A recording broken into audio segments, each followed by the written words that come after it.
Hello, my name's Rick Cardwell of Cardwell Counselling. If you're watching this video, then I presume you've clicked on the link, you've subscribed for my stress and anxiety management course, so welcome. I put this on as a link as a bit of a separate thing, so it's not actually involved in the course. You can choose to ignore it if you want, but I just wanted to give you a little bit about my background, my experience, and let you know a little bit about more to justify the reasons why I feel qualified to be able to publish the course. So I started practice over 25 years ago, and what that means is that I've continually developed and learnt psychology from a psychodynamic point of view and kept up to date with practice, and it has been a passion of mine. And I really want to share with you the story of how I got involved in this, and how it's really strange how sometimes events can shape your life, and create your future, really. So my upbringing was pretty poor, really. We were from a working class family. I had two brothers, and my dad liked to drink, and mother was poorly for quite a lot of her life, and not really in the best of health. She died quite young. But how this all came about really was when I was 16 years old. I was arrested by the local bobbies, taken into custody at the local police station. I was a juvenile, so I was put in a juvenile cell, and I had to wait for one of my parents to come and pick me up. And it was my mother that came to pick me up, and I was in this cage, as it was, a junior cage, and I heard my mother coming into the police station and screaming at the desk sergeant. And I wasn't afraid of no cops, but boy was I scared of my mother. And she came into the room where the cage was, and she looked at me through the cage and stared at me. Now at this time, both of my brothers were in prison for various offences, and I was the third son, who was probably doing quite well at school, or had the opportunity to do quite well at school, and was beginning to throw it all away. And my mum looked at me through those bars, and I just remember that tears rolled down her face. She just began to cry, really.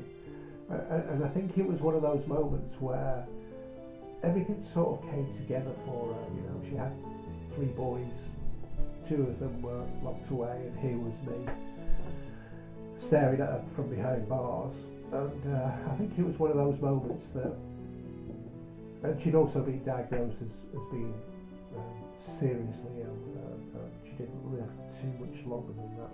And I think it was one of those moments that she sort of just wished more for me. And I remember she looked at me and she just said that she really wanted more for me than that. And I remember her words, and I remember her face, and I remember the tears. And it was something that really stuck with me. But after that, we had to go home. And when you go home, you have to face Dad, because Dad is the one that dishes out the punishment, obviously. So now, if Dad had been drinking, that was bad news. This was going to be serious trouble. If Dad hadn't been drinking, then he was the coolest man on the planet. He was really great. He was a great guy. Fortunately for me, he hadn't been drinking. So we went home, and Dad spoke to me and asked me what had happened, etc. And I sort of explained to him. So he said to me, he said, okay, he said, this Wednesday you're coming with me, Wednesday evening. Now, Dad used to go out every Wednesday evening. He used to go out, and I presume he went to the local working men's club for a few drinks, game of snooker. His dad drank a lot. And so I thought, great punishment, I'll go down to the club, have a game of snooker, and me and my dad will talk things out, and it'll all be okay after that. So Wednesday evening came along, and we didn't go to the club. My dad ended up taking me to a big church hall in the town centre. So this was really unusual for me. I wasn't expecting this at all. And as we walked into the church hall, a big Methodist church, as it was at the time, the hall was absolutely packed with people who were heroin addicts, a lot of alcoholics, poor people. There was kids running around the hall with, literally no shoes on, and these were clearly people that hadn't had the best start in life and who weren't coping very well with life. And it turned out that my father was attending the AA treatment, the 12 steps of treatment. And I don't know if you know, but the 12th step of being through AA treatment is to help other alcoholics so that they can recover. And if you don't participate in that 12th step, then the chances are that you're going to slip back into your alcoholism.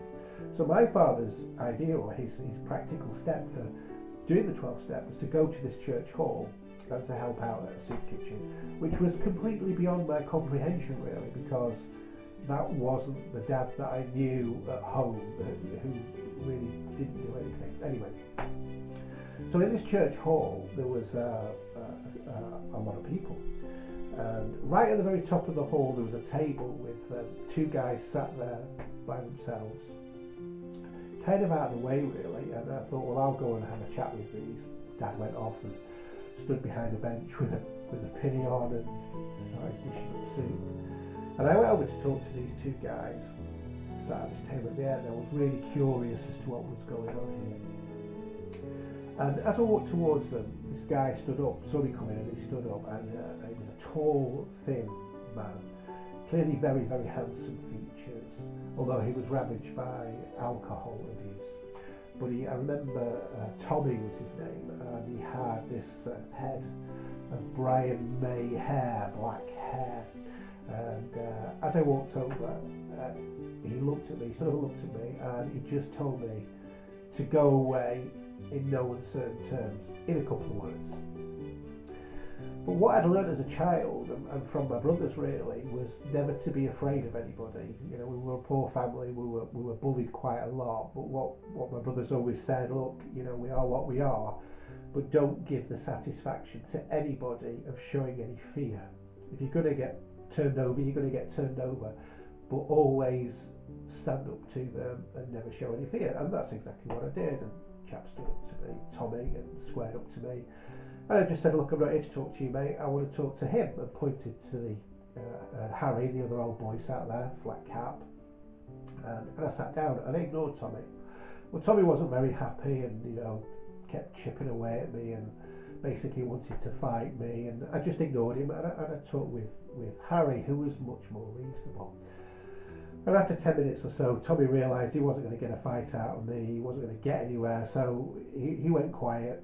And between the three of us, we talked and we became friends. Tommy and Harry were friends of mine until both of them passed away through alcohol addiction some years later. But I learnt the stories and I learnt about them, and I learnt about their lives and the relationships and the families and how alcohol had destroyed their lives. And it was very, very sad. And I learned a lot from these people just from being 16 years old, 17 years old. But as I went to leave that night with my dad, the lady that ran the soup kitchen, Marion, was a beautiful, beautiful lady, an old lady, and she noticed that I had a gift for talking to people, to be able to connect with them and to just really get to know them and care for them in a way that was kind of unusual for a 16-year-old. So she said, well, why don't you come back next week and help out? Well, of course I didn't want to help out because I was 16 years old and lazy.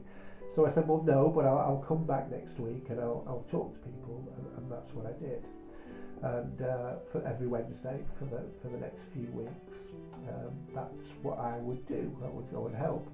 And after a few weeks, I got to know lots and lots of people, the stories, and I used to enjoy listening to the stories and the tragedies and the success stories and about the families and how these people came to be at a soup kitchen in the middle of the town on a cold winter's night. But I grew to care for these people and I grew to understand them, and that's what I enjoyed. I enjoyed listening and learning and understanding them. So after a few weeks of going there, Marion, who ran the soup kitchen, a lovely old Methodist lady, she said, look, I want to pay for you to go to the local college and do some counselling courses. That's how it started. Bless her heart, she paid me for me to go and do some evening classes and to develop counselling and to learn these skills. And eventually I went through the levels and through a qualification, started doing placement counselling at a place called Ashley, where I did counselling, voluntary counselling with homeless people or people who were being housed because they had addiction problems. And it was a massive learning curve for me. I really enjoyed it, but it wasn't so much the learning and the knowledge and the academia. What I was passionate about was the people, how they became the way that they were, how they ended up in the situation they were, and I wanted to learn these things so that I could try and figure it all out to help them through counselling. And that's how it all came about. Here I am, 25 years later, more than that, 25 years, and absolutely still passionate about caring and helping people to become better people and to get their lives back on track. So this is what the course is all about. You might not be a homeless person or an alcoholic or a drug dependent or in that place in your life, but as human beings, we are all very, very much the same. We all have emotions, we all have different ranges across the scale, whether we're rich or poor, black or white, whatever it is we are, we're still human beings and we're capable of the same malfunctions, neurological malfunctions as everybody. So this course I've written through experience, and it is using the most up-to-date techniques that I can find for 2020 to help you to overcome the stress or anxiety or panic disorders or agoraphobia or whatever it may be that you suffer from, to help you to get your life back on track.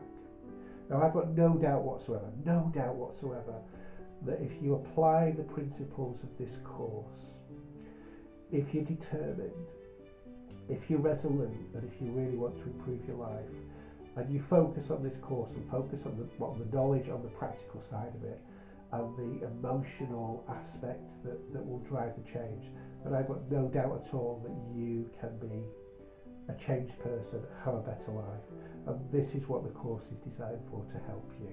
I'm not saying it's easy, because nothing in life comes cheap, but what I am saying is, for everybody, there is a way to move forward and to create a better life, and that's what we're going to do together.